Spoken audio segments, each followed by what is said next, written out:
আপনি মানবিকতা বলেন, নৈতিকতা বলেন, ছোটবেলার শিক্ষা বলেন।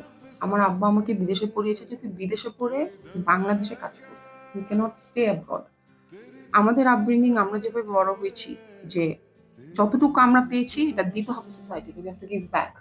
সো আমি যেহেতু বাংলাদেশ থেকে একমাত্র এখন পর্যন্ত দুবাইতে বা পুরা UAE তে আমি আছি। আমি যখন জানতে পারলাম যে এখানে এই বিষয়টা যে এই এতগুলা মানুষ এখনো আটকা। এই এতগুলা মানুষ কি অবস্থায় আছে, কি পরিস্থিতিতে আছে, এদের মধ্যে কি চলতেছে। আমি এট লিস্ট এই জায়গায় থেকে বিনা খরচে নিজের মতো করে এই যে লিস্ট কালেক্ট করা। আমি লাস্ট ১০ দিনে প্রায় ১০,০০০ কিলোমিটার ট্রাভেল করেছি। Sharjah, Dubai, Abu Dhabi, Fujairah, even people from Al Ain, Chittagong, Bangladesh সবাই আমাকে ফোন দিচ্ছে। এবং এরা জানে না এটা কোথায়।